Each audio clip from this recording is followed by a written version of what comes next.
அனைவருக்கும் வணக்கம். சற்றமும் கிடைத்த முக்கிய அறிவிப்பின்படி தமிழகம் முழுவதும் டாஸ்மாக் கடைகளுக்கு முக்கிய அறிவிப்பு. திடீர் மாற்றம். இனி டாஸ்மாக் கடைகள் இந்த தேதியில் இயங்காது என அறிவிக்கப்பட்டனர்.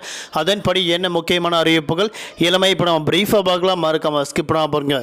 உங்களுக்கு தமிழக அரசு பற்றியும் டாஸ்மாக் கடைகள் பற்றியும் ரேஷன் அட்டைதாரர்கள் பற்றி பல முக்கிய அறிவிப்புகள் உடனுக்குடன் துல்லியமாக தெரிந்து கொள்ள நம்மளோட சேனலை கீழே இருக்க பட்டனை கிளிக் பண்ணி சப்ஸ்கிரைப் பண்ணிக்கோங்க. பக்கத்தில் பெல் பட்டனை கிளிக் பண்ணிக்கோங்க. இந்த வீடியோவில் பிடிச்சிருந்தா லைக் பண்ணுங்கள். இப்போ வாங்க வீடியோக்குள் போகலாம். இப்போ ரீசெண்டாக டாஸ்மாக் கடைகளுக்கு அவ்வப்போது புதிய அறிவிப்புகள் அறிவிக்கப்பட்டு வராங்க. அதன்படி மீண்டும் டாஸ்மாக் கடைகளில் மதுபானங்கள் விலை உயர்த்தப்படுமா என கேள்விகள் அவ்வப்போது எழுப்பப்பட்டு வந்துட்டுருக்கு. ஆனால் தற்போது நிலவரப்படி மீண்டும் டாஸ்மாக் கடைகளில் மதுபானங்கள் விலை உயர்த்தப்பட மாட்டாதென தற்போது டாஸ்மாக் நிர்வாகம் அறிவிக்கப்பட்டுள்ளது. அதே போன்று தமிழகம் முழுவதும் 2 நாட்களுக்கு டாஸ்மாக் கடைகள் இயங்காது.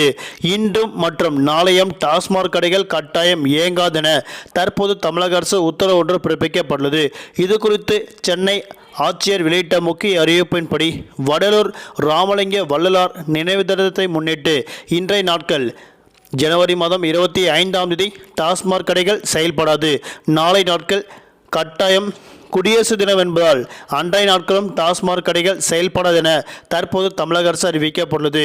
தமிழ்நாடு மதுபான சில்லறை விற்பனை கடைகள் மற்றும் மதுக்கூடங்கள், கிளப்புகள், ஹோட்டல்கள் உள்ளிட்ட மது பார்கள் கண்டிப்பாக மூடப்பட வேண்டும் என தற்போது அறிவிக்கப்பட்டனர். விதிமுறைகளை மீறி இந்த 2 நாட்களுக்கு மதுபானங்கள் விற்பனை செய்யும் சில்லறை விற்பனை கடைகள், மதுக்கூடங்கள், கிளப்புகள் உள்ளிட்ட அனைத்தும் கண்டிப்பாக மீண்டும் எச்சரிக்கப்படுவார்கள் என அறிவிக்கப்பட்டனர். அனைத்து மாவட்டங்களிலும் இருந்தும் டாஸ்மாக் கடைகள் இயங்காது என அறிவிக்கப்பட்டனர். தொடர்ந்து 2 நாட்களுக்கு டாஸ்மாக் கடைகளுக்கு விடுமுறை அளிக்கப்பட்டதன் காரணமாக கண்டிப்பாக இவர்கள் மீது மீறி டாஸ்மாக் கடைகள் செயல்பட்டால் அவர்கள் மீது கண்டிப்பாக உரிய நடவடிக்கை எடுக்கப்படும் என அறிவிக்கப்பட்டனர். அதேபோன்று தமிழகத்தில் தொடர்ச்சியாக 4 நாட்கள் விடுமுறை தினங்கள் என்பதால் தமிழகத்தில் கூடுதலாக அரசு பேருந்துகள், சிறப்பு பேருந்துகள் இயக்கப்படும் என தற்போது தமிழக அரசு அறிவிக்கப்பட்டனர். கண்டிப்பாக தமிழகத்தில் 4 நாட்கள் தொடர் விடுமுறை காரணமாக அவ்வப்போது சிறப்பு பேருந்துகள் அறிவிக்கப்படும் என அறிவிக்கப்பட்டனர். நன்றி, வணக்கம்.